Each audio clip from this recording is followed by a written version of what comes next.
You're listening to the Hazard Ground Podcast, with service members from across the military sharing their stories of combat and survival. And now, here's your host, Mark Zinno.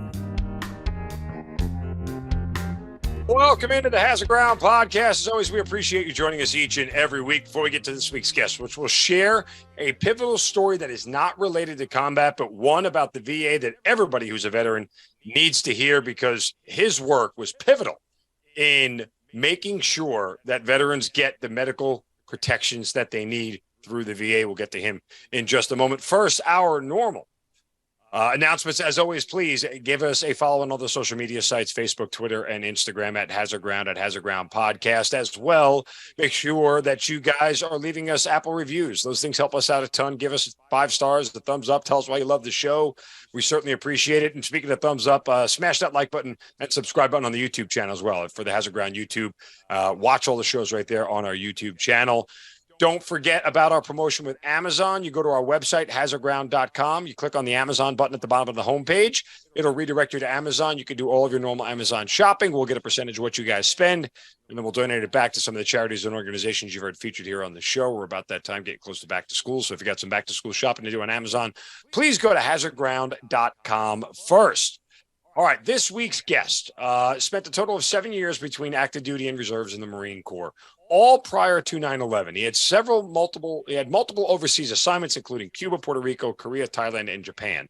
But after his 5 years, got out of the military, and then many years later down the road, went back to the VA to handle a medical issue in which the VA completely misdiagnosed. And after going through a lot of pain and suffering and getting himself healthy once again, he took the fight to Capitol Hill and closed a 74-year legal loophole for veterans and named the bill after himself, as he should have, the Tally Bill. But veterans will now see new medical malpractice protections because of his work. This is such an important story to tell. He is Brian Tally joining us here on the Hazard Ground Podcast. Brian, welcome, and thank you so much for being here. Mark, thank you for the opportunity, man. I sincerely appreciate it. You know, I came across your story, and I told you when I reached out to you, I said, look, this is just like, wow. And I know for our hardcore audience that wants to, hear about combat per se, your fighting was all done in the halls and the corridors of Washington, D.C., making lives better for veterans through the VA. I mean, look, all of us who have been to the VA, myself included, have some level of a VA, quote, horror story. And that's not to say that there are bad people working there. That's not to say that anybody is out to hurt you or get you. But there's a lot of things that have been in place for a long time that have never been uncovered because, well, prior to the global war on terror, they had about 30 years of absolutely nothing to do for anybody. And so the systems got old and outdated and things needed to be reviewed. And lo and behold, it's guys like you that put the work in to go and review it and make life better for veterans. So at the forefront, I say thank you for the work that you have done. And I'm definitely interested in hearing the whole story. But first and foremost, from a health standpoint, we'll figure out everything that happened to you. But how are you doing health-wise now? Because you look great. Thank you. I'm doing much better than what I was back in 16, 17, 18, and 19, for sure. Every day's a struggle. I live in chronic pain. I become a chronic pain patient because of the injuries that I sustained, in the VA with all the medical malpractice and negligence. But I've taken it upon myself to get 1% better every single day and do what I can to live the quality of life that, that I deserve and that my family deserves. I lost a lot of time with my children and with my wife when I was laid up for years. And like I said, the best I can right now to get some of those years back. So a lot of that starts with, just mindset and eating right and, just doing, making the healthier choices, if you will. All right. Your Marine Corps career started way back in the mid-'90s prior to 9/11, back in 1994. How and why did you join the Marine Corps? I wanted to be the best. Plain and simple. Marine Corps recruiter was walking the halls of my high school in Woodland Park, Colorado, and I said, I want to be that guy. So really, at the end of the day, I was, dead set on the Corps. Once I saw that recruiter, plus I was a fighter growing up in school from elementary school all the way up through high school. I was raised by a single mother. and I didn't have that father figure in my life. And so I thought that a lot of the times I would handle my issues, out on the playground, if you will, and I'd throw fists. And so I really couldn't go to college even if I wanted to. And plus school was something I didn't really enjoy. So I got my high school diploma, and then I just went straight into the Marine Corps. Did you know what you wanted to do in the Marine Corps? Were you the guy who wanted to go kick down doors and do all that stuff, or were you just signing up because you just thought it was a good outlet, so to speak? I just wanted to go fight. Yeah, I just wanted to go. I loved everything about the mission of the Marine Corps and what it brought to the table when it come to discipline and really being the young Brian Talley, the young boy who was really lost, growing up, perhaps I was searching for some identity, maybe, that father figure, that mentor, that I didn't have. I had so many of them growing up, but it wasn't blood related. It would be, a lot of mom's boyfriends or, friends and, different husbands from, 18 years of my life. And even though that there was a lot of really great guys that I did learn a lot from, I never really had that one father figure in my life. So I think the Marine Corps was definitely filled that role in helping me grow up to become the man I would, we eventually end up becoming. Was basic training a challenge for you? Yeah, it was. Yeah, I ain't gonna lie. Yeah, it was a struggle. Again, not having that father figure in my life, but I got through it. It's, like the majority of Marines, if they say, yeah, it was great, it was simple, they're probably lying to you, but no, I struggled. But the struggle wasn't enough for me to quit and walk away. I accomplished my mission and earned the title of Marine. So you get to your first duty assignment. I listed some of the overseas assignments you had before that. Did you expect to travel the world? Where did you end up first? I got sent to Camp Lejeune, and then from there went on a couple of temporary assignments down in Cuba and Puerto Rico, and South Florida. And then, after that, went to Okinawa and spent some time in Okinawa. And then I would end up going to Korea and Thailand. I did some Cobra Gold stuff, a lot of training on the outside islands of Okinawa, Ishima, Ukibaru. And then after that, I came back here and was stationed at Camp Pendleton. In all that time, when you don't actually get to go and fight, was there a part of you that was disappointed? You got to do some cool stuff overseas, I assume, but you signed up to the Marines to go fight. You never get a chance to do that. Looking back on that, was that a disappointment? I never really thought about it at the time. I was always the one that was signing up to go on temporary duty assignments. And we did so much training, so that's good. I definitely took that away. But really at the end of the day is who gets lucky and who doesn't get lucky. I know a lot of guys who have served in some very high combat roles, and I'm like, man, what was that like? They're like, man, I was just lucky. I got that call, I was one of, 20 guys that got that call, and there thousand of me to choose from. So, I got lucky. I was in the right place at the right time. So, obviously, you sign up, you want to go fight, but my time, that wasn't for me. I never got that call. I never got that opportunity. So you end up leaving active duty in 1999. Why? My daughter was born. She had just been born at Camp Pendleton, and holding the baby, as a sergeant, and I had re-enlistment papers in my hand, and something just happened. I think with me just holding my newborn child in my arms, that I thought that it was probably time to get out, because I've always been told is you're married to the Marine Corps and that's it. And I wasn't quite sure if I could fully understand that now. At age 17, 18, and 19 and 20, I was married to the Marine Corps. And then when I turned 21, I felt like I was actually married to my wife, and I was holding my newborn baby, and things needed to change so I could start to take care of my family.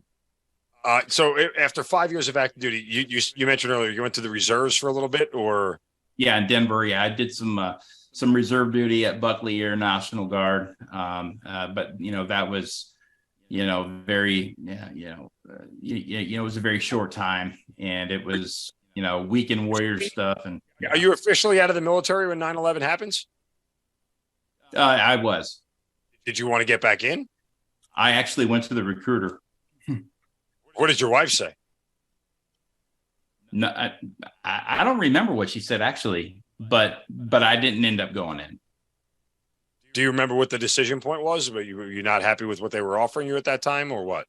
Well, my ankle was completely jacked up, and I think it was like more of a medical, like, hey, you're good, we're not drafting anybody, or anything like that. And so, and I think I had gained some weight, a few years after I had gotten out too. So, that just didn't pan out.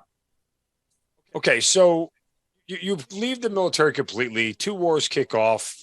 For lack of a better term, and I don't say this to denigrate, but you're on the sidelines for all that, and that's fine. That's everybody chooses a different path. You did your service, and there's nothing wrong with any of that.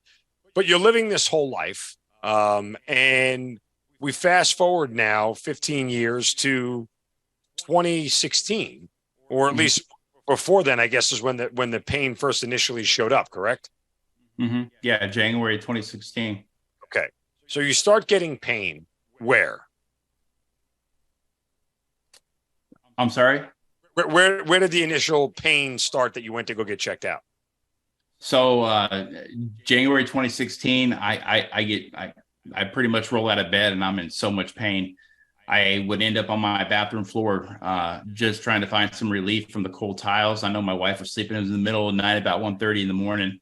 And my bladder was full. I couldn't go to the bathroom or anything like that. I waited for my wife to wake up. I was moaning and groaning for hours. And I said, babe, there's something wrong. I need to go to the ER. So at the time, my doctor was the VA. I'd always had pretty good care at the VA. And I would end up getting rolled into the VA Loma Linda in Riverside. And they took one look at me and they gave me a shot of Dilaudid, a shot of Kenalog, and a shot of methocarbamol. They would end up triaging me and giving me an x-ray. What are those that you just mentioned, just for the audience? Because I'm not even familiar with what the shots that they gave you were. Were they all pain? It is what you get on the battlefield when you get shot. Okay. So it's very high-end opioid. And Kenalog and methocarbamol or other pain. Got it. Okay. Pain drugs. So I mean, they were shooting me with the butt, and it was all in the buttocks, left and right. I'm just getting all these shots. At this time, I'm in so much pain, I just wanted it to stop. And they triaged me.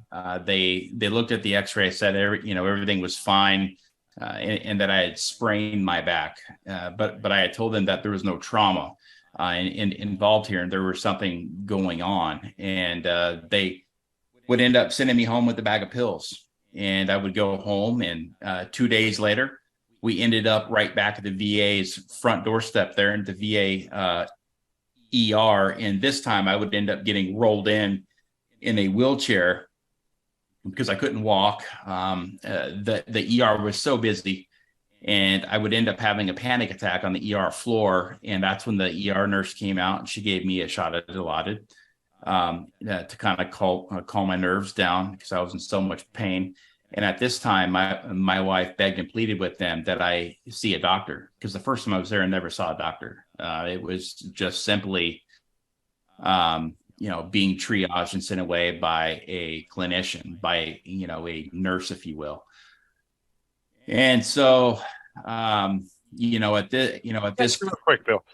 I mean, this is kind of wash, rinse, repeat at this point. I'm in a ton of pain. They come in, they shoot me up and give me a painkiller, which, oh, by the way, in January of 2016, is kind of par for the course for the VA reaction to a lot of things. Here's some pills. Here's some drugs. You'll be fine. Go away. Like, right. it's kind of, you know, their MO at this point. And anybody who's been there in that time frame or the couple of years preceding that kind of knows that that's the direction that they would go.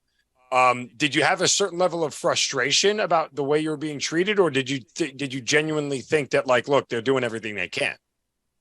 Well, my wife, this second time in the ER, she very politely, she's a very amazing woman. And, you know, she's very, she goes, can you please give my husband a blood test or, you know, some diagnostics, an MRI or something like that, because there's something going on. I was incapacitated. I was on so many drugs. I didn't know what was going on. I couldn't even think for myself. I couldn't use the restroom. I was being capped. And I mean, it was just an absolute mess. I mean, one day you're just, everything's fine. And then the next day you find yourself in this whirlwind nightmares trying to figure out what's going on. At that point, they denied it. So they denied a blood test and an MRI. So it was all delayed and denied care at that point. They said if we come back for a third time, that they're not going to see me until I see my primary care physician. So at that time, before we even left the ER, my wife called my primary care physician and stated that we needed to get in. It was an emergency, and that the ER would not see me until we saw her. So we would end up seeing her 2 days later in passing. We didn't even rate a room. I would stroll in there in a walker because I couldn't walk on my own. And this is when I was 38 years old and otherwise somewhat healthy of a guy. And she said that she agreed with the VA ER, stating that I had a sprained back and to go home and stretch and to continue taking the pills I was taking. Okay. Did she at least do an exam? No, this was in passing. Oh, and like, you know, in a hallway, because she didn't have time to see me. And if anybody, needed medical emergency services, it was me. I mean, again, I went from being good to go to being a walking dead man in a week. okay. So what happens next? She gives you the old, they all right, you know, go home and stretch. I assume you went home and stretched? Oh no, I went home and I sat in my chair, and that's where I would end up sitting, and in my chair for months. Like I said, man, it was like I was a POW in my own home. My wife had to bring me all my own meals. Every 4 to 6 hours, she would hand feed me pills. And those pills were my lifeline. I think I was taking at that time in the beginning up to about 20 to 25 pills a day out of about 11 to 12 different pill bottles. And then that would end up going up to about 40 pills a day as time went down, as my body started to get acclimated to all the drugs that I was taking. To go to the bathroom, I would have to slide out of my chair in a very in a very weird way, to where I wouldn't hurt myself and drip into a pee bucket. And that's how I went to the bathroom, because it would take me anywhere between 45 minutes to an hour to pee. And so I would just bury my head into my chair, and I would just, and then when I was done, I would just move my pee bucket over, and my wife would empty my pee bucket every single day. And again, she would bring me my meals and all that stuff. I wasn't even barely eating anything. I mean, I was literally dying in my own home. It was freaky. My wife thought she was doing everything right. You know, she's calling all the time. She's trying to advocate for me. I couldn't advocate for myself. Like I said, I didn't even know what the hell was going on. I had a business at the time. I had employees, not knowing if they were going to work. I had so many men dependent upon me. And I couldn't even, communicate with these guys, because I'm just laying in this incapacitated state. My wife's waking me up every 4 to 6 hours to give me pills and to force me to eat a sandwich. And this lasts for how long again? That would end up lasting for about 2.5 months before we finally paid out of pocket for an MRI. Okay. In March. So you go to pay out of pocket for an MRI, which isn't cheap. We're now what, middle of 2016 rather? We're in the beginning of March now. Of 2017. Okay. No, 2016. Okay, 20. So 2 months in. Yeah. Got it. Yeah. So it all started in January 2016. Now we're. Got it. Yeah. Okay. So you pay for the MRI. What does the civilian doctor tell you? Says that you need surgery on your back. We found a bunch of damage in your spine, and you need to have surgery. And so we took that report to the VA, and we said, we told you that there was something wrong and you need surgery.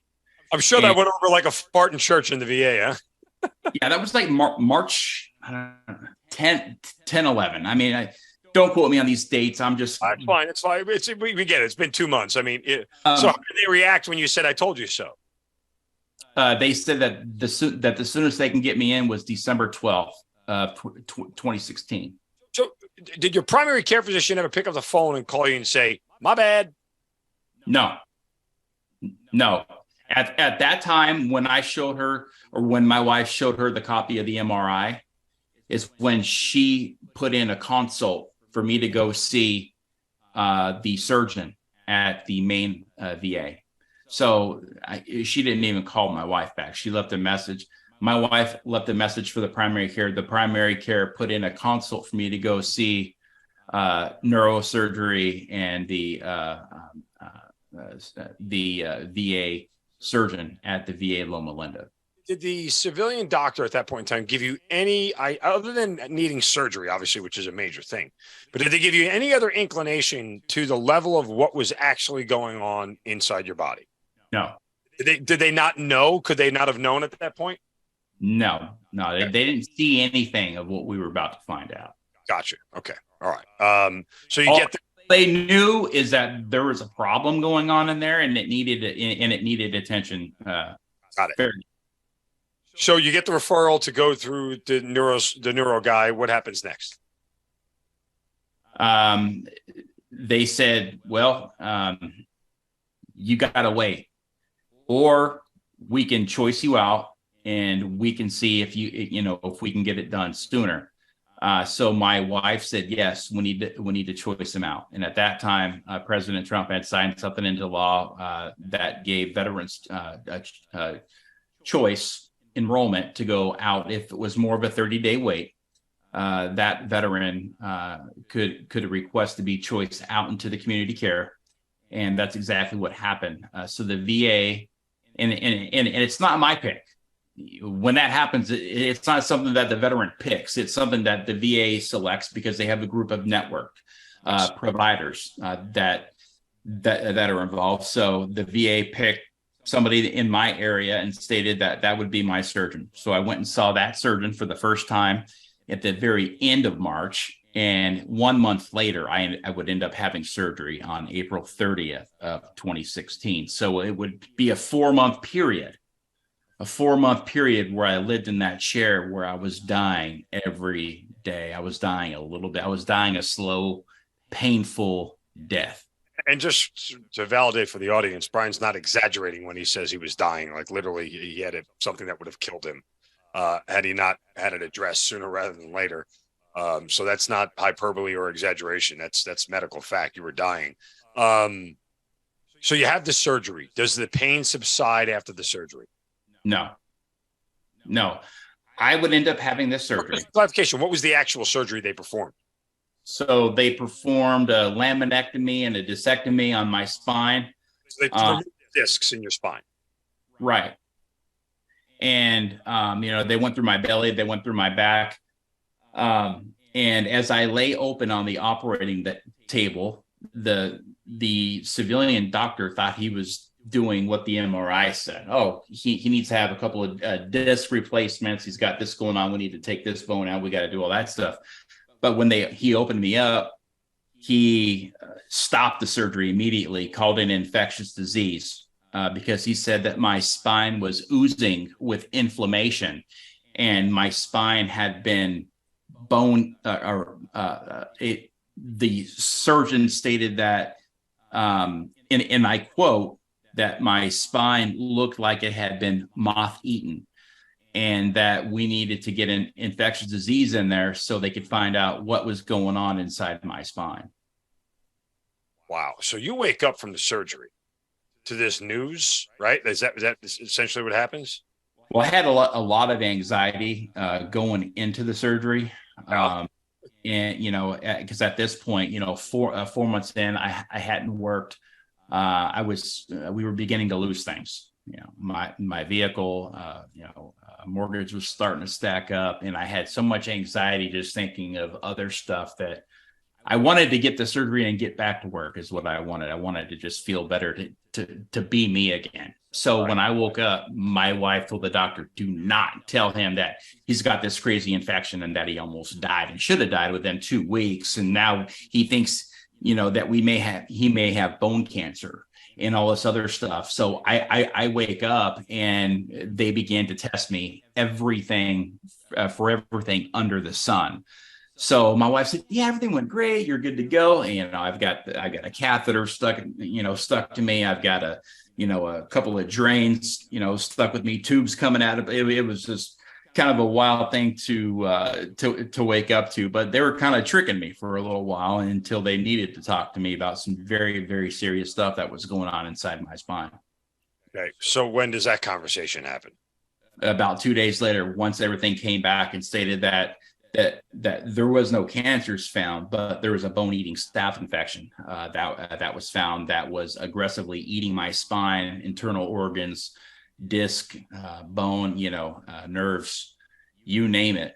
So I was literally being eaten alive from the inside out for 4 months. When you heard that, what was your first thought? Unreal. I mean, was there any sense of anger that the level of treatment you got initially at the VA and the ER and from your primary care was so disregarded as that you actually had something? Oh, I was very upset. I mean, this hit me like a ton of bricks, you know, and yeah, probably more shock than anything because we did everything right. You know, we did everything right. And that's the crappy part, is when you do everything right and you still fall victim to something that is, you know, that could end up costing you your life. Is something that, you know, it's just very hard. It's a hard pill to swallow, if you will. And trying to figure out how I got this, and, you know, the hows and the whys and all this stuff. I'm like, a simple blood test would have picked this up, and they would have treated me with antibiotics that very first trip. This would have all been done. I would have went about my merry way and carried on with my life in a couple of days. I would have been fine. But my life changed. My life has been forever changed because of that. And that's what I mean. Like, you had requested the blood test and were denied. I'd be pretty pissed. Mm-hmm. Yeah, I was upset. It was, but I've always been a very level-headed guy. I've always been a guy that, you know, doesn't lose his bearing. I mean, what do you do? You've been through this, and you realize that now you've gone through some egregious medical malpractice and gross negligence that's now caused permanent injuries all up and down my spine, down and through my bladder, kidney. I have cognitive issues now from all of the pills that I've been on for years and years and years now, all the way down to my toes, and, you know, all the way up to my neck. I just had to have another spinal surgery, and it's something that I'll always continue to have because of all of the severe damage that this infection left behind. It's something that has forever changed who I am as a person, and, you know, as a man, as a husband, and as a father. What did they tell you about how you could have possibly gotten it? I mean, there's really no way to know when and where you catch a staph infection. I mean, it could be 100 different things, right? Well, they called it a special infectious disease doctor. It was the same infectious disease doctor that treated Magic Johnson. I walked into his office a couple weeks after my surgery for the first blood draw, just to kind of check my infection level, because it took a long time to get rid of the infection. It took 4 months. So it took, for every month I had it, it took a month to get rid of it. So I was on a PICC line for 4 months, and then I took another oral antibiotic for another month after that. But I walked into his office and there's all these pictures of Magic Johnson, him on the wall. And I remember, his battle with HIV when it first came out. And so I know I had a really good doctor on my case, and he stated to me that I'm very lucky to be alive, that I should have died within 10 to 14 days. Sepsis should have set in, and your body, your internal organs should have all shut down, and that would have been the end of you. And then what? I've got a beautiful wife and 4 kids, and they're younger at this time. This was 7.5 years ago. And I think back at that a lot, and that's frightening, and that scares me to death, and it's given me a lot of gratitude, that I am here, and that I have been given a second lease on life. But the doctor stated that I probably picked something up when I was in Korea or Thailand. I would end up ingesting something, and that it long ago. I mean, it was 20 years ago. Yeah, no. He says it's not out of the realm for something to attach to onto something in your body and lay in a dormant state. And this is a very smart infectious disease doctor that said that. It's not. It is very rare, very extremely rare, but it's possible, and that's what they believe happened. When I woke up, I had several doctors that were examining my body, looking for scratches, looking for cuts, abrasions, anything that they could find on how and why I would end up having this brutal staph infection. Of course, you couldn't see it. So that's why it took all the diagnostics and everything else, to find out exactly what I had. But I still don't have an exact why. All they can give me are hypotheticals, if you will, or guesses. Does that bother you? It doesn't bother me. I would just love to know how I got it. Right. Yeah. I mean, at this point in my life, I've forgiven everybody. I've carried on with my life. Yeah, I mean, it's very again, something that you can't make up. And again, at this time, I'm just trying to figure out what in the hell has just hit me, and how am I, and beginning now, how am I going to carry on with the rest of my life? And that was the only thing I can think of. I've always been a provider of my family, the sole provider, the leader of my family, somebody that that my family looks to for support and encouragement. And now I was the man that was broken and was on my knees, and I was in a very vulnerable and at risk time in my life, and that's when my family began to pick me up. So what does the road to recovery start to look like? I know you mentioned you went to go see the doctor and you had so many, they had already taken out what they had taken out. So what does the road to recovery look like? Still going through it. Physical therapy, constantly stretches. The road to recovery, after my surgery was tough, because it was a lot of physical therapy, and it was a lot of walking and traction, and I mean, just a lot of weird stuff and crazy massages and bladder. How did they know that the staph infection was gone? I mean, they were able to ascertain it's 100% out, it's dead. I did 6 months. I had in-home healthcare. They would come every Tuesday and change my dressing, and they would pull blood at home, and then they would take it off to the lab, and then I would get my lab results a couple days later, and that's how they would send me antibiotics. So depending on what my levels were, sometimes they'd send more, sometimes they'd send less, but I would always do three large vials every single day. My wife had to unscrew the cap and then pump me full of very cold, thick IV antibiotics that would take about 5 minutes for it to go in, and it just made me sick. And but yeah, this would happen for 4 months. So like I said, it took almost 4.5 to 5 months to completely rid my body of the infection. By the time that they had ridden my body of infection, my gut had been destroyed. The gut bacteria and the larvae that lives in your belly. And I lost so much weight. I think I had lost close to 60 pounds or something like that from the sudden onset of pain and to where I was at now in July, August, September. But the road to recovery would end up being very hard. I would end up really having a hard time walking, talking, balance issues.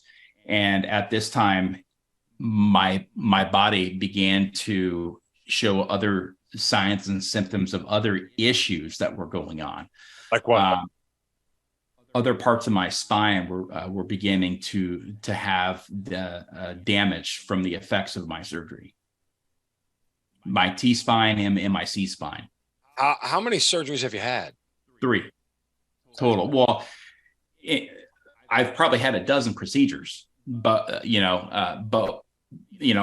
I've been scoped down every hole in my body multiple times, and that will continue for the rest of my life. At what point in this do you decide that, hey, I need to fight back? So it was, I waited a year. I gave this a year to play out, because you have a 2-year statute of limitation to file a federal tort claim for malpractice and neglect. And they knew from the onset that they had screwed up, and the VA had claimed responsibility from that publicly and stated that, I fell through the cracks. So they openly took, responsibility for missing the diagnosis. Oh, absolutely. They said I fell through the cracks. And so it wasn't until after they did a final spinal tap on me and they ran me through the CT scan, they're like, man, we're sorry, but you've got permanent spinal injuries. You're going to end up having some permanent cognitive type injuries, and your bladder, has been destroyed. You now have a neurogenic bladder, bladder paralysis. You got a bad kidney. You got horrible kidney renal function, and it's going to continue to progressively get worse and worse and worse as you age, with disc degeneration and all these, like, literally I could tell. I have a diagnosis list that's a mile long of everything that I suffer from on a daily basis as a chronic pain patient. Was there a part of you that thought you might have been better off just dying? At times, I had some very dark times in my room. I sat there in despair, taking pills after pills after pills, and I would end up taking more pills at a lot of times than what I was supposed to, just because of not just the physical pain, but the emotional, mental pain. We're a couple of years down the road now, so a year. So after that, I find out that all the permanent injuries have happened. We file a tort claim. Okay, so we sue the federal government for malpractice and gross negligence, and because again we find out it's all permanent, and we waited to make sure it was something that I wasn't going to be 100% to be recovered from, and at that time I had already lost my truck, my work truck, my equipment, my business, credit card debt was starting to stack up. And at this point now, my wife's doing everything that she can to stave off financial ruin. And now we've tapped into our savings, our life savings, and that was dwindling away. And so, all we were just trying to do was to ensure that we didn't lose everything that I've ever worked so hard for in my entire life. And once we filed that tort claim, 6 months later, the VA gave me a call, and they stated that it was a VA attorney. And she stated to me that the VA concluded that they failed to meet the standard of care and that there was a breach in liability and that they're going to be settling my claim. So we wouldn't lose everything that I've ever worked so hard for in my entire life and provided for my family in an honorable way. And 6 months after that phone call, we get a letter in the mail. It was 2 days before Thanksgiving, 2017. And it stated that we just found out that the doctor that we're holding responsible, the clinician that we're holding responsible for your injuries and your malpractice and negligence, is an independent contractor. So the law from 1946 of the Federal Tort Claims Act states that a non-U.S. government employee, if a non-U.S. government employee makes a clinical error, that the United States government is not responsible for that action. And to that, you said what over the phone? Or is it a letter? I'm sorry, you get a letter. So they had already put me on my knees due to the medical malpractice and forever changed my life. And that letter was the kill shot that went right through my cranium. That was the kill shot. That's the shot that put me in a horrifying, deep, dark spiral of anxiety and depression in my room where I didn't come out. I self-isolated for a very, very long time. Cried every single freaking day. I think I cried myself to sleep 10 times a day. I didn't come out of my room. The only time I came out of my room was on the weekends to go watch my sons play baseball. My daughter plays softball. And other than that, that was my time out. And even when I was out, I didn't even want to be out. I just wanted to get back to my chair. That was my comfort zone. I would just sit in my chair and take my pills and just shake my head. And I'm like, well, we're going to end up probably losing this house. I'm going to go live in some apartment. I'm not going to ever, at this time, we've even lost our family vehicle. Like literally, like one day you're living the American dream. And then the next day you're just picking up the pieces. And it was very hard. It was very, very extremely hard. So at that time, I pick up the phone after the holiday and I call my congressman. And I said, I need to schedule a meeting with the congressman. So it gets screened, a bunch of times. Finally sat down with one of his staffers over the phone, and I give him all this information. And they said, okay, let us follow up with the VA. And they followed up with a couple of letters. The VA would send back a couple of empty letters, just describing this conclusion that they had come to. As soon as my congressman started to get engaged in what was going on, he was indicted on federal charges, and Congress lost all trust and confidence in my congressman, and he was forced out of Congress. Oh, I mean, dear Lord, how many more hurdles are they going to put in front of you? Now I was the biggest case in the country when it come to the VA. And I was the only congressional district in the United States of America that didn't have a sitting member of Congress.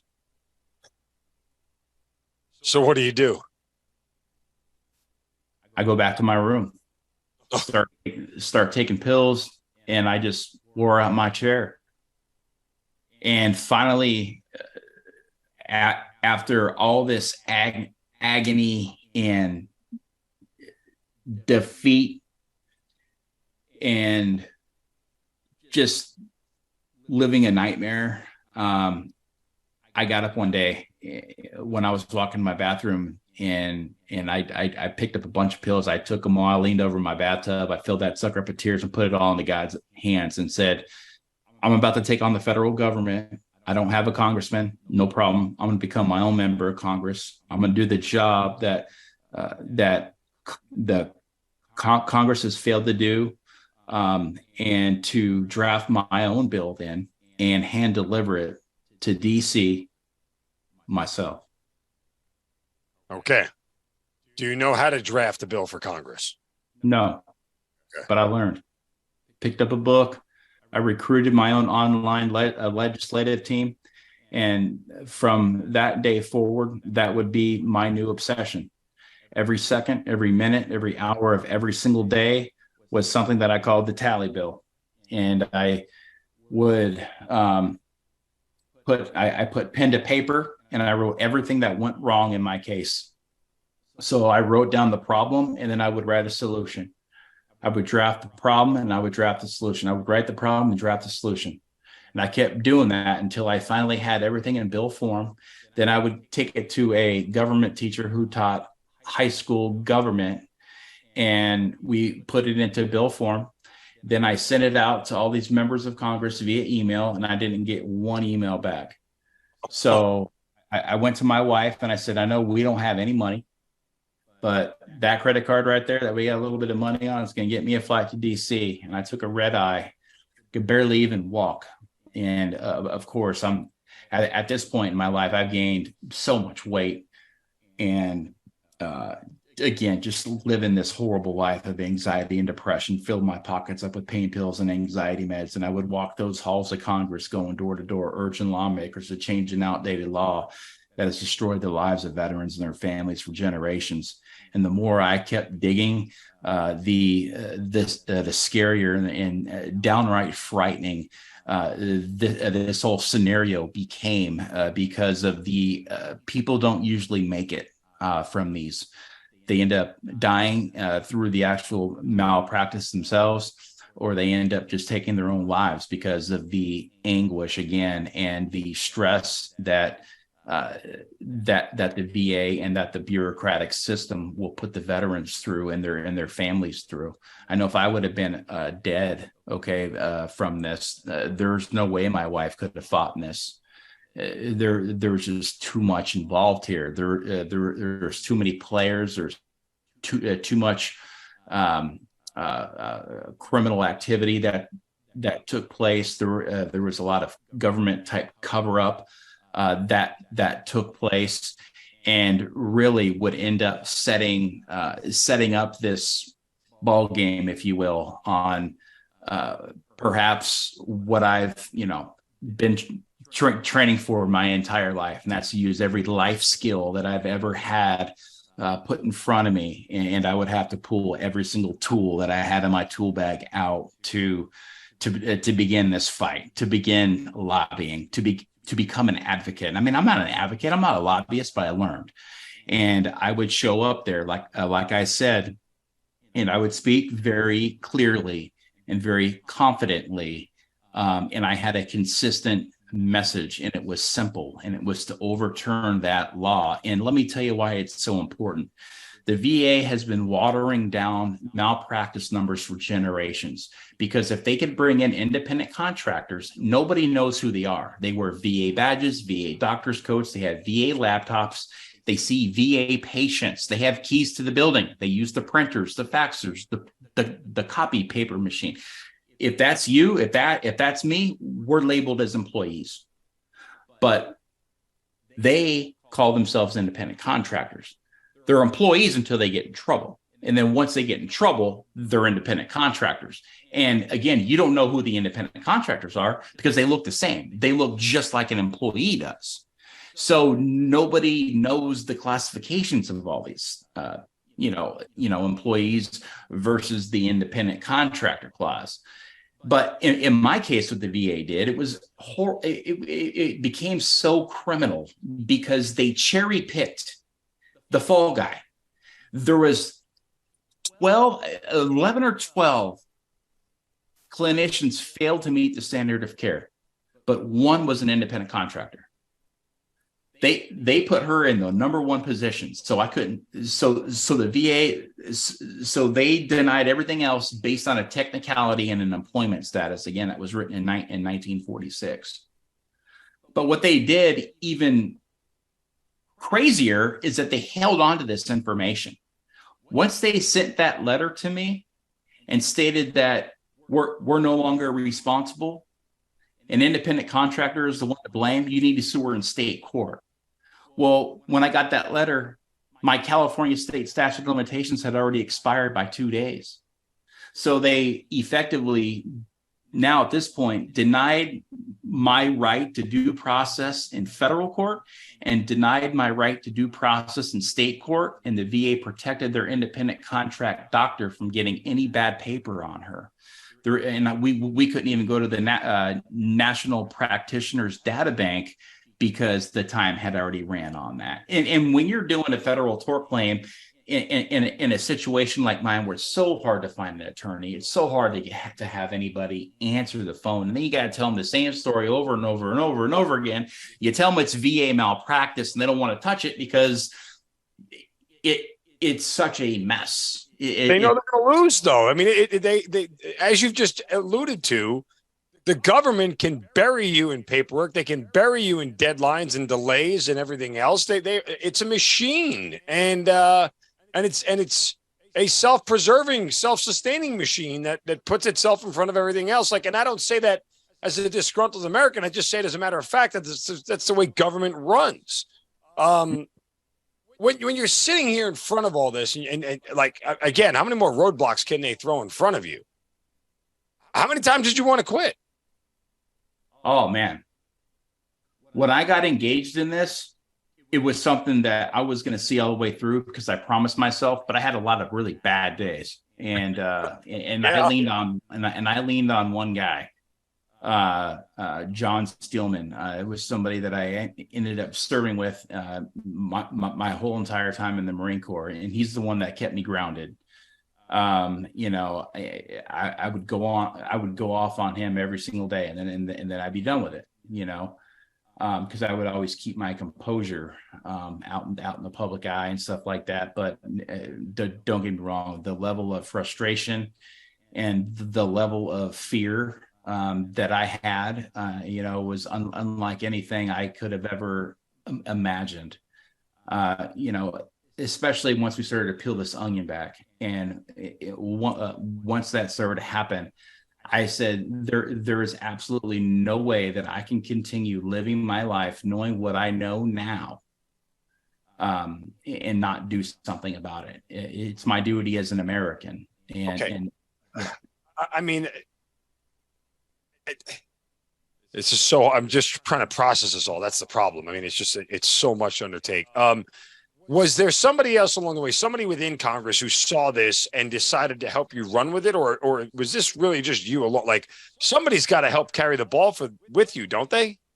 Yeah, sure. So I went in there and again, I did the job of a member of Congress. I got it to the point I influenced enough members of Congress to where they took my bill that I had drafted, put it into their bill form with their professional staffers. And at that time, Congressman Dave Bratt, Virginia 7th Congressional District, would end up formally presenting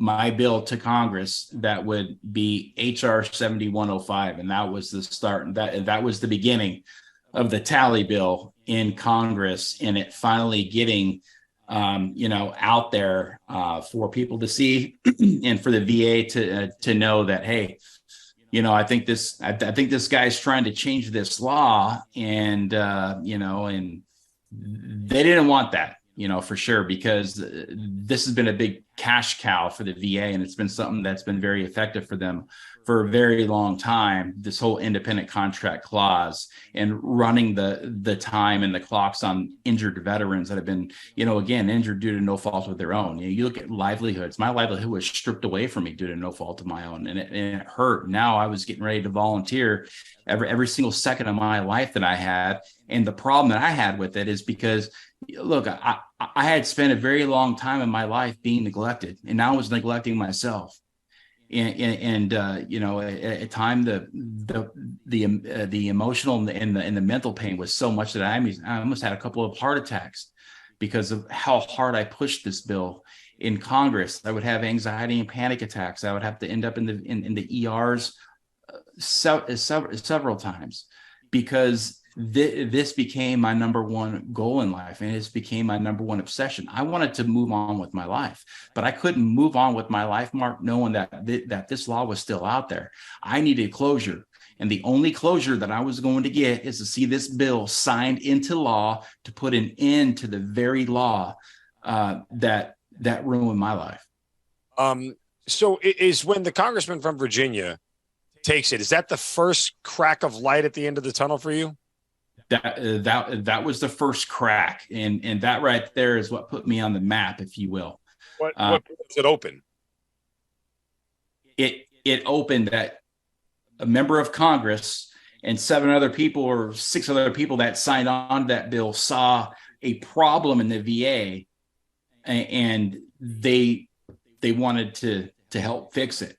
You know, just one problem in the VA, just one. I kid. That was just a problem that I had seen and drafted a solution to, if you will. No, sure. And again, so I apologize. I wasn't laughing at making a joke at you, but you know, the VA is the VA. So, look, and I'll say this much, you know, but the most important thing is it gave me credibility because I was in there fighting honorably. I was killing them with kindness.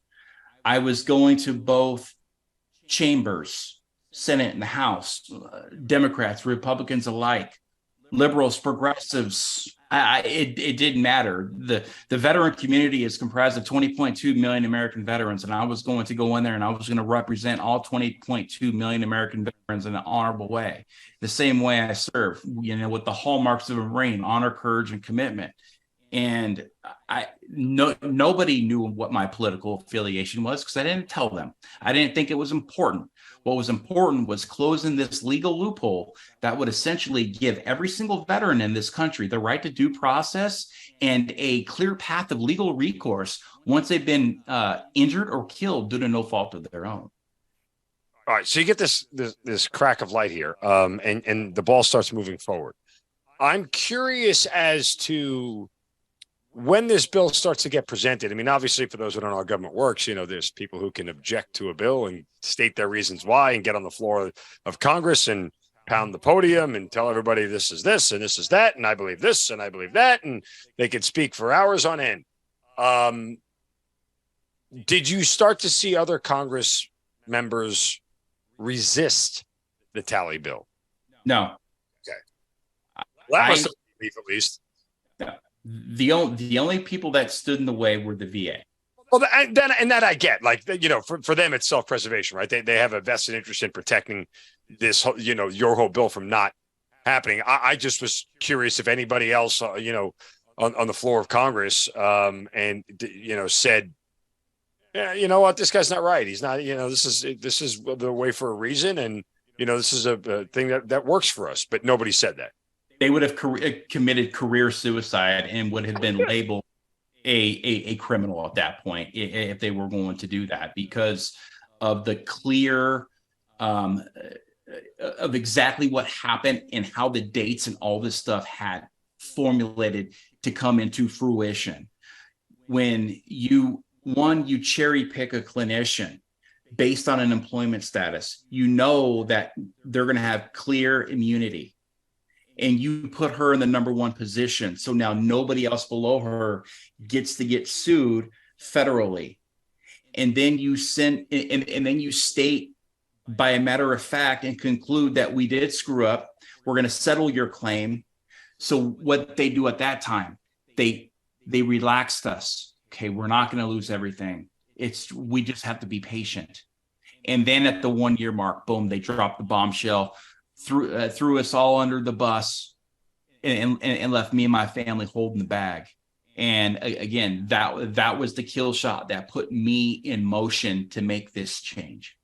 Were you on the House floor for the vote? Well, and it was the 115th Congress. Dave Bratt would formally introduce H.R. 7105. It would end up dying in Congress. So that bill would die, and I would have to start all over again. Oh, God. How much was that? How much of a gut punch was that? Oh, it was a big gut punch. We didn't have time, and that's another problem with our country is that we have 2-year Congress. So you have 1 year to do work. You have 1 year to get reelected. And that's exactly how the cycles work. I spent 3.5 years in Congress.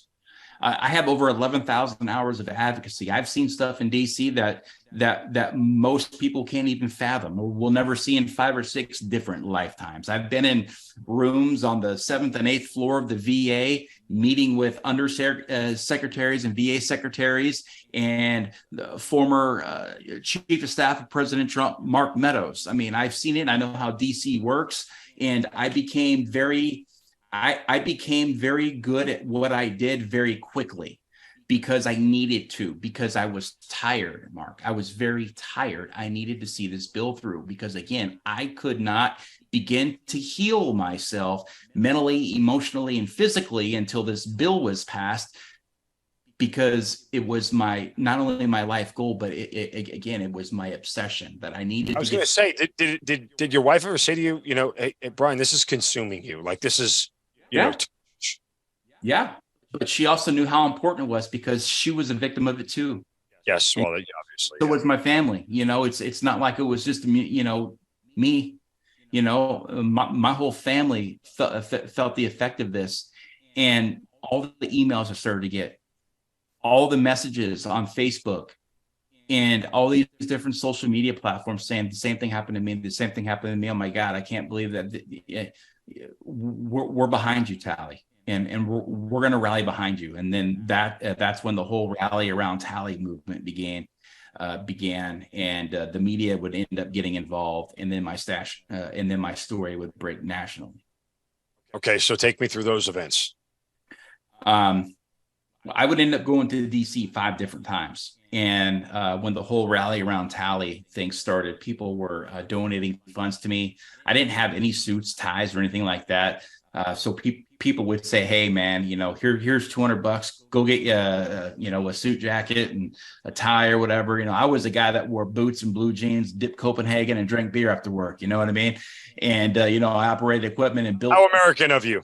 Beautiful landscapes. And so that's what I did. And now I found myself lobbying and wearing dress shoes and dress pants and presenting legislation to influence members of Congress to do their job and to do the right thing and act immediately. Because now, as I sit here, I was saying we have veterans at risk, 20.2 million American veterans at risk right now until we act. We got to act on this. We know what the problem is.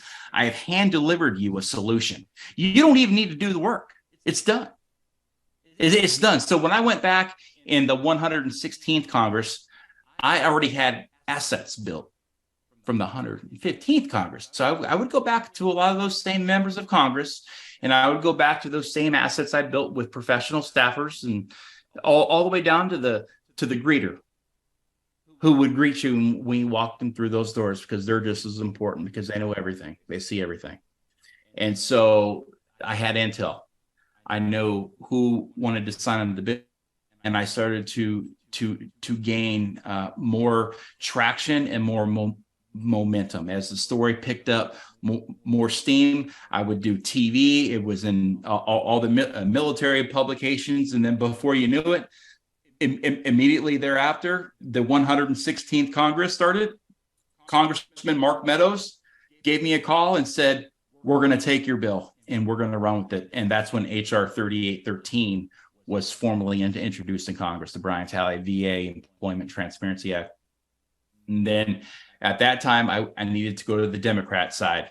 And you've got to understand, Mark, I'm doing this in the most divided Congress in the history of our country.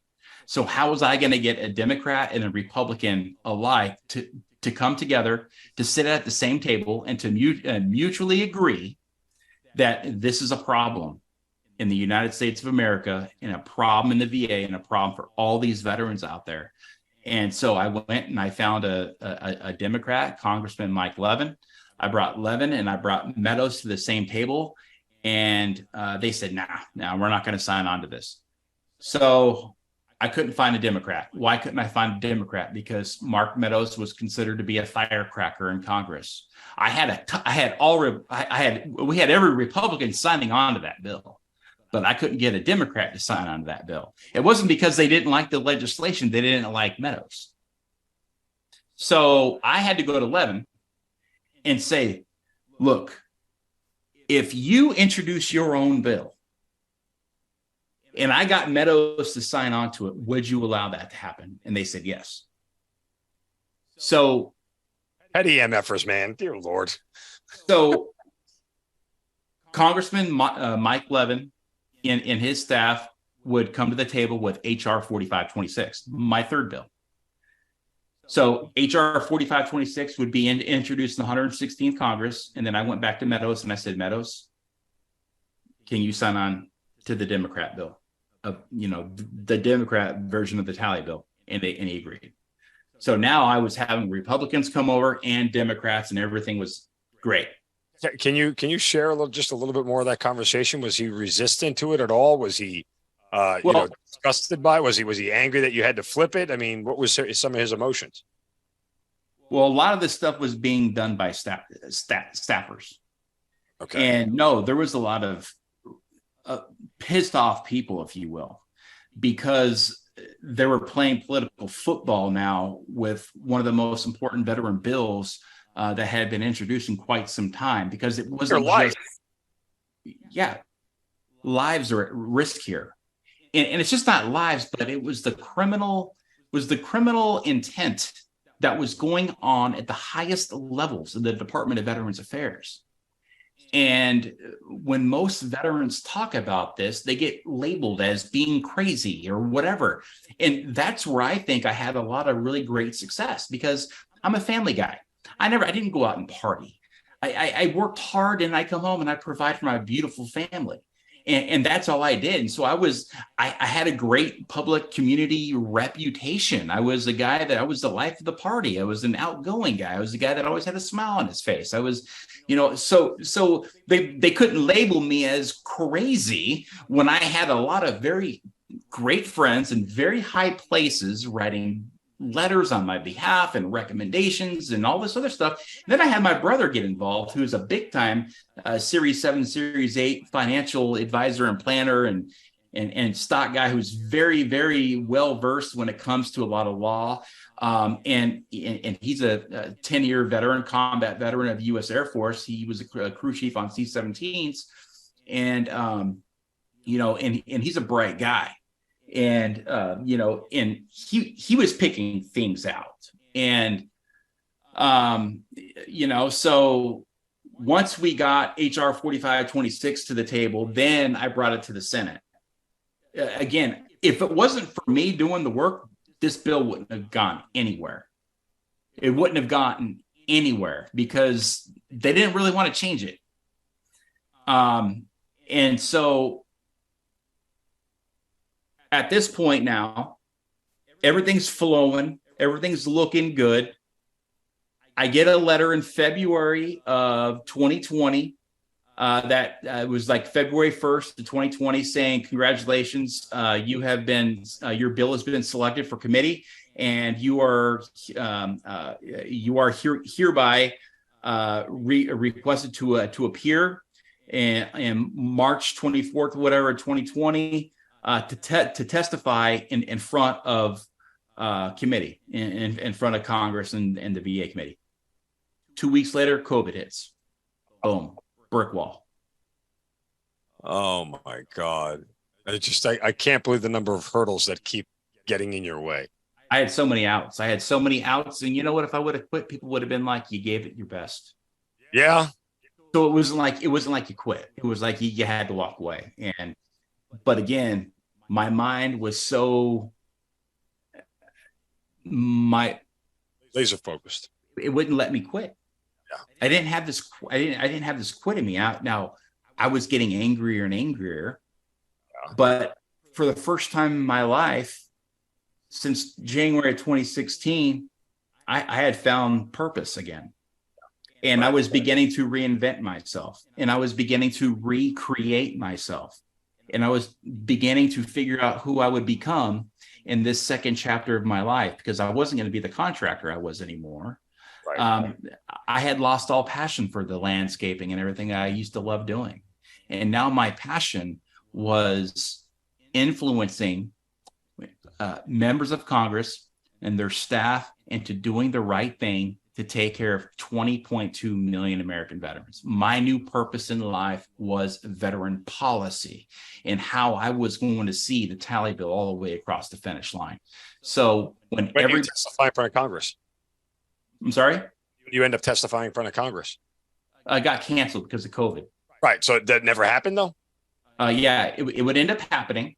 Right. But here's another big part of the story is that when everybody got up and went inside for COVID, that's when I got up and I went outside. So when all this stuff was going on, I'm like, I can't not stay in front of what's going on out there, because at this time we've got cities burning now. We've got, all this stuff going on in the country, when it comes to police, injustices and this and that. And we've got riots going on. We've got COVID going on. Everything is shut down. So I got in my car and I drove 7 states in 6 days, and I visited every congressional district in my way. And even though they weren't there, I would go there, I would leave letters, and I would do like Facebook posts and lives and all that stuff. There's some of the people were there, but the majority of them weren't. But I would leave letters. I would slide it underneath their door, and that worked. I was gaining a lot more members of Congress because they were now learning the stories. And then I would go hit all these VFWs. And the VFWs were packed full of people that were in there drinking beer. And I would go in there and I would do, and I would walk in. I would go right to the bartender and say, "Who's the commander in here?" And they'd say, "That guy right there." And I'd go to him and say, "Hey, my name's Brian Talley. Here's my mission. Can I speak in front of all these people? Give me 10 minutes. And I did that all over these 7 states. And I started to get it out there even more to an even broader audience. And once COVID and all that stuff started to kind of simmer down a little bit, I would end up having my day in front of Congress. However, it would be like this. It would be over Zoom. And the great news is about this is I had members of Congress in there saying my name on the Congress floor, going to bat and say, put yourself into Brian Talley's shoes and all these other, and the VA didn't know what to say. So when they were pounded by Congress, I'm talking pounded, their Zoom, it disconnected. You've got to be shitting me. No. So then it passed right out of committee. Like, well, we're passing it. So it advanced to the House. And once that happened, I went to the Senate. I started shopping the bill. I very quickly found a Democrat and a Republican.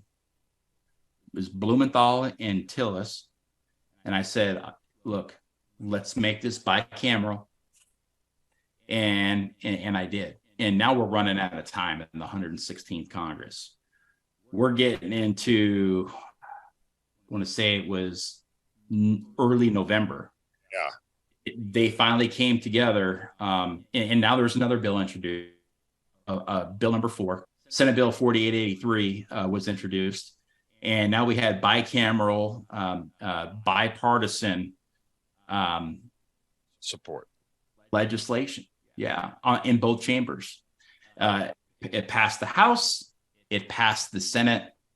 It needed to go to President Trump.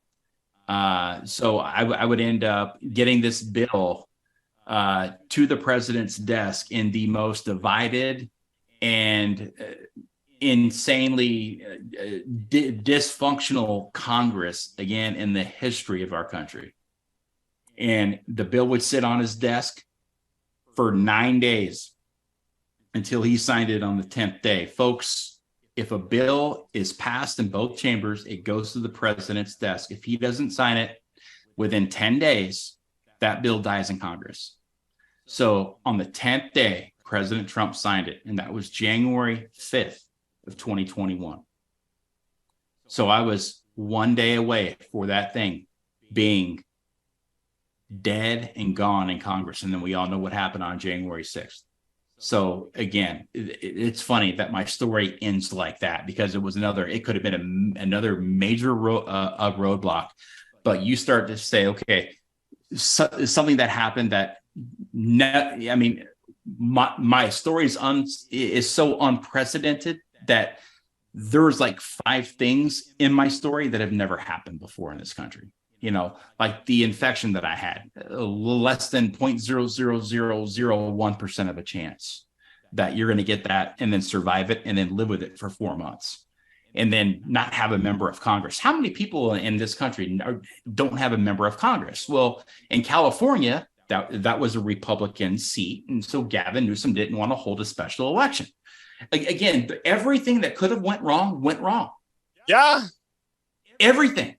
But I stayed the course. I was like, you know what, I've got to be a champion here. And I tell you what, on that day that it became law in January of 2021, I shook for many hours. I think I even had an anxiety attack for a minute there. I didn't even know what to do, think, whatever, all these, this 11,000 advocacy and the thousands of phone calls and emails and the team I set up and established and the 5 trips to DC and the fundraisers and everything associated with it, and how I presented myself in an honorable way. And I would again work in a way that would honor my name, not dishonor my name, and to speak to all these members of Congress with respect.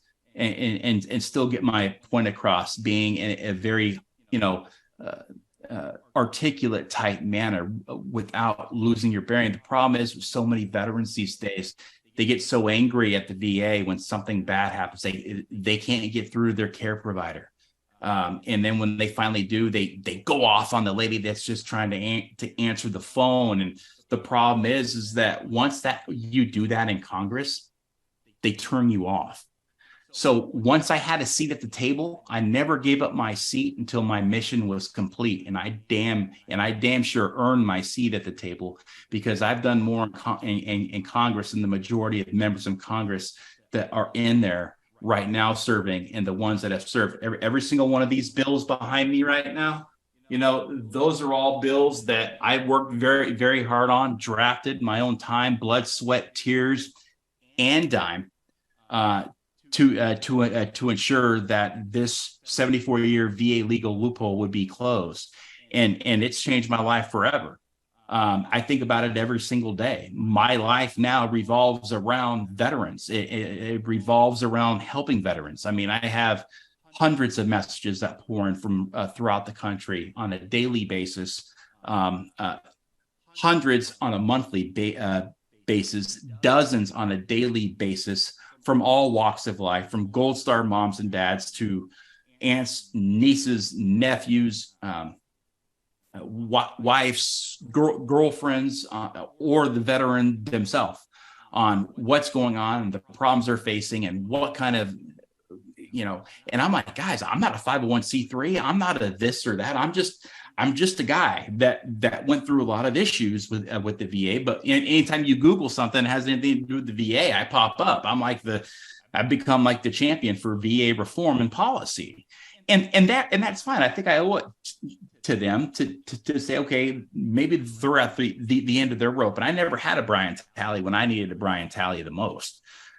So I teach them how to become their own versions, and how to advocate for themselves.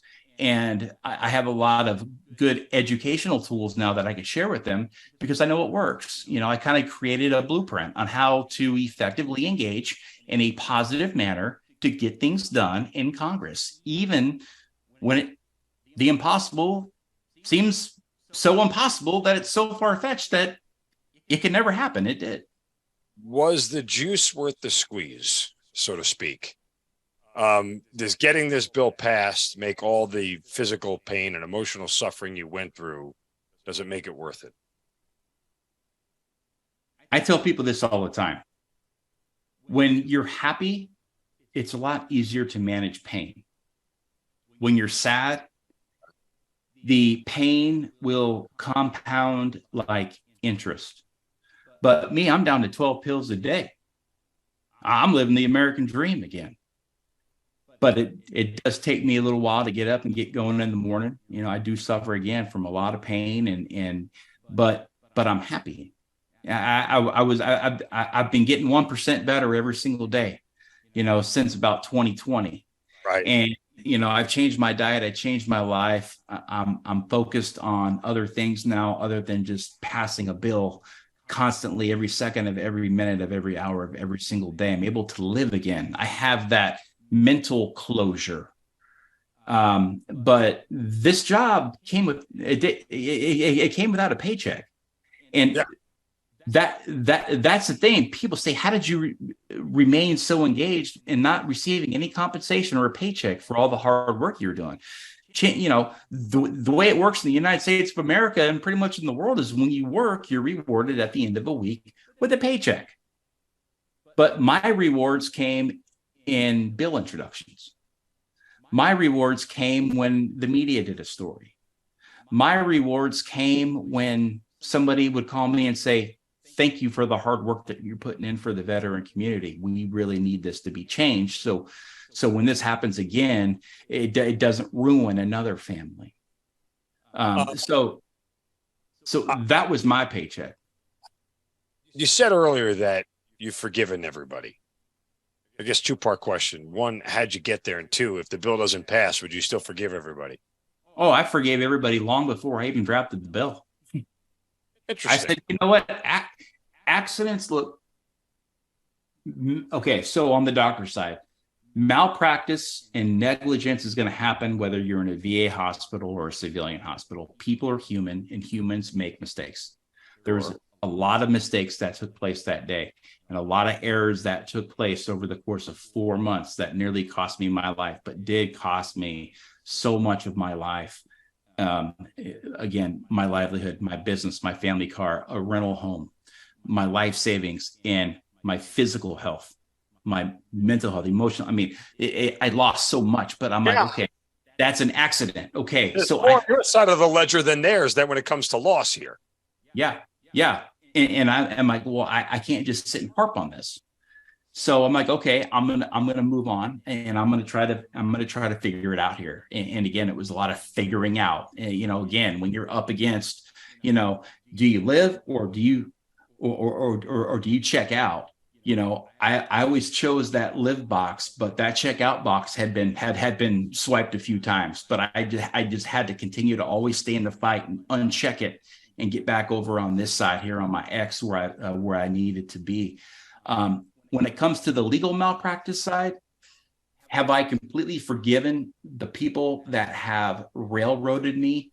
Yes, and I had to. It was all part of my closure. I can never live a jaded life. People that I know that live a jaded life, they live a life of they live a bad, like they're always in a bad mood, and that the world, they hate the world and this and that. And I'm not that type of guy.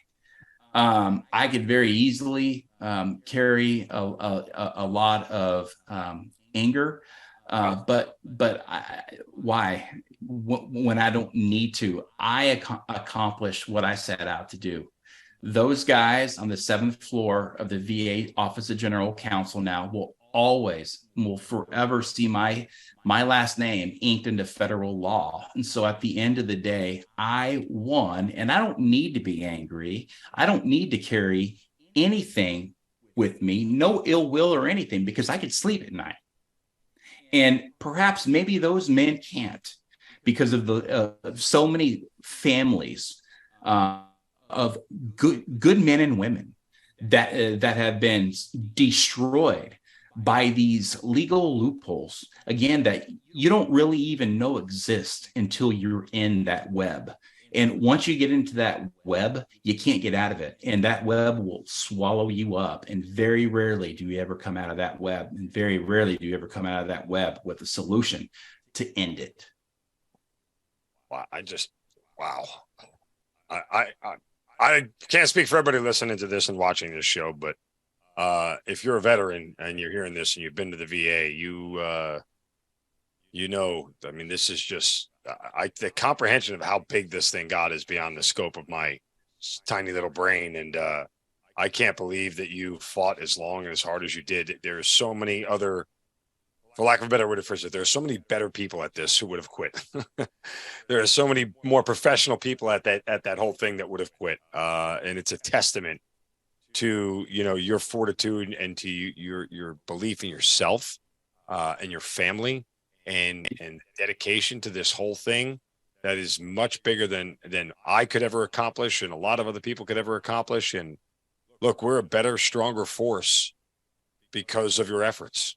And that is a legacy that I think, despite all the pain and suffering, probably sleep pretty decent at night. I mean, I trade legacies with you, put it that way. When I tell my story, my hands are clammy. I'm sweating profusely right now. My heart's beating. I'm not, it hurts me to relive the days and all the moments of when literally we thought we were going to just become homeless. And my kids are looking at me and they're seeing their dad in this fight, and they're seeing their dad that they know is being this big, tough, strong Marine that has completely been folded up like a lawn chair and crushed like a freaking can and completely tossed on the side of the road to just be ran over again and again and again.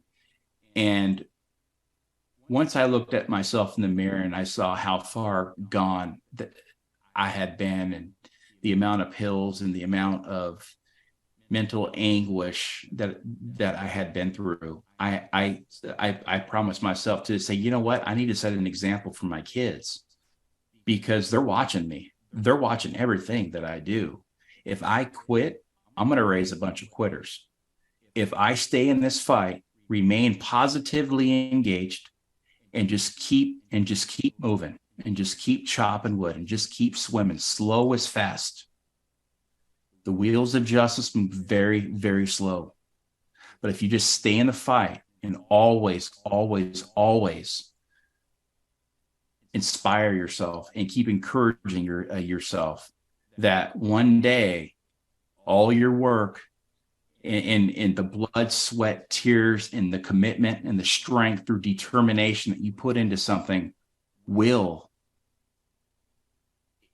happen. And so now I know I've raised a bunch of people that are never going to quit because they've seen firsthand what dad almost did, but dad didn't quit. He stayed in the fight. He stayed engaged, and then he won at the end. He got his bill across the finish line. He's a champion, and that makes me feel good because my family and my kids always tell me how proud of they always tell me how proud they are, and I always tell them how proud I am of them. I have awesome kids. I mean, beautiful athletes, educated. I'm talking like they got the looks, man. They got it all. I don't know, mama's genes. You know what I mean. So, but that's what I just try to tell everybody right now, man. It's like there's so many people that come to me. Hey, how do I draft my own bill? How can I do this? How can I do that? So I know I've inspired so many people out there that are going through a lot of struggles of their own, and they have their own great ideas. And that's what is so important in this country. We're living in a time right now where advocates are so important, and people, they feel as if they don't have a voice. Well, I got news for you. You have a voice. You just need to learn how to use your voice in a positive way that could add value that can add value to whatever it is you're trying to change, and have that power of communication and influence to sit down with somebody at the same table, even though you may not agree with them, but to come to a common conclusion that there's something that needs to be done, and how can we attack it? How can we attack it together as Americans?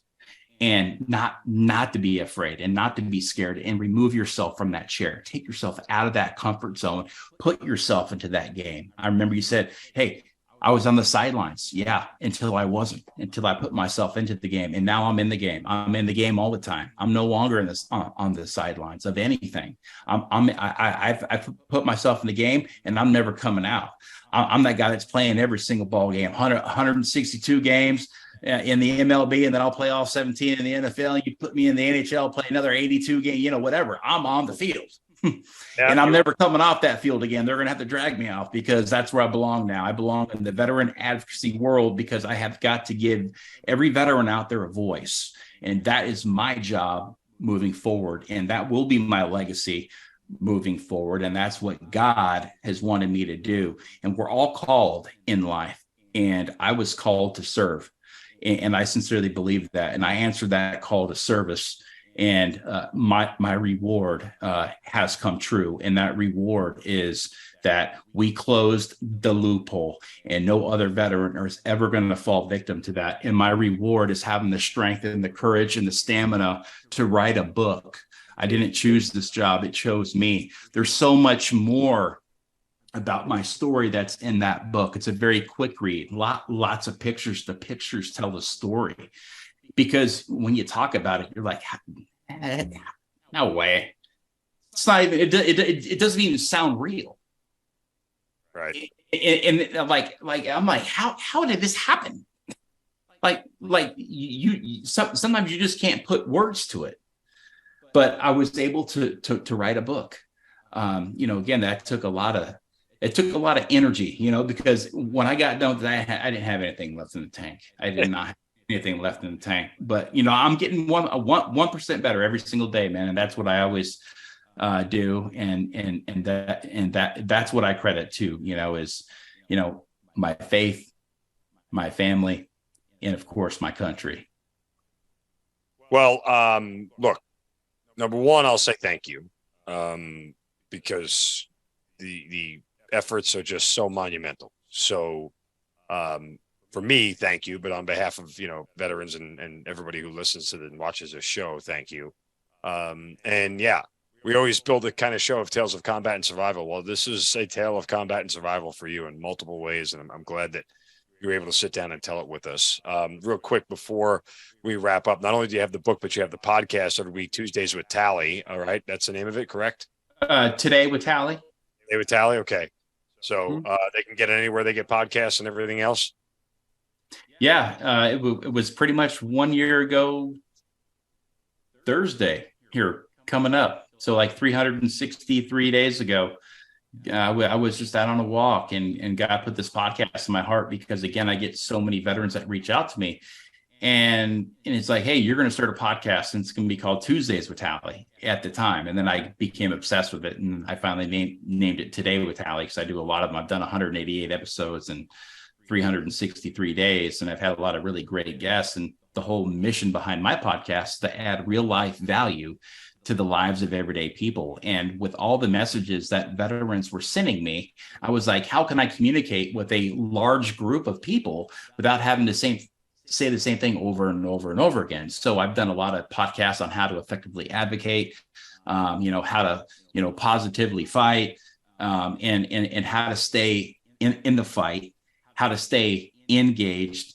and how to just never give up and just never quit by having on awesome guests, and to tell their stories, as as well, of perseverance and resilience, and what it's like to you can live a better life. It just takes a lot of discipline, and it takes you hitting rock bottom, and I talk about that a lot of the times. What was my rock bottom, and what did it look like? Well, rock bottom for me was best and worst day of my life, because it was the best day because it didn't get worse than that day. And it was the worst day because of how bad it was, but you can never really start to heal yourself until you have that moment. And once you hit that moment, you don't like how it feels. Only you can change you. And so that's what the podcast is about. Just awesome. BrianTalley.com.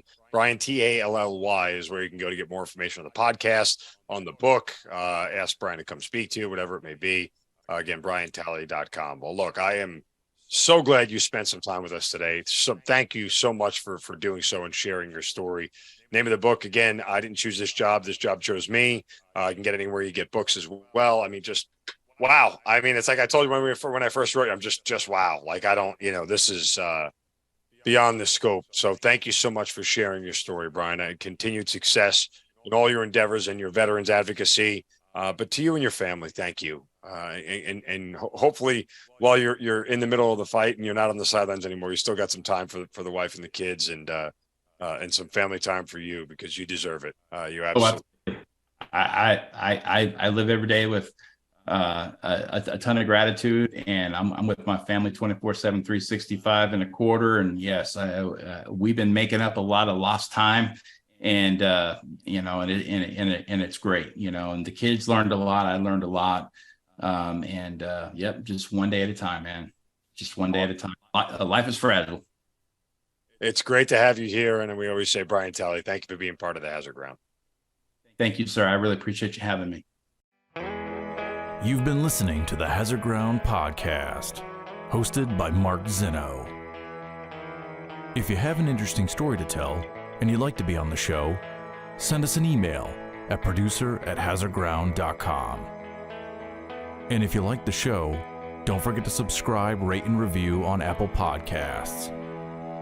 Thanks for listening. We'll see you next time.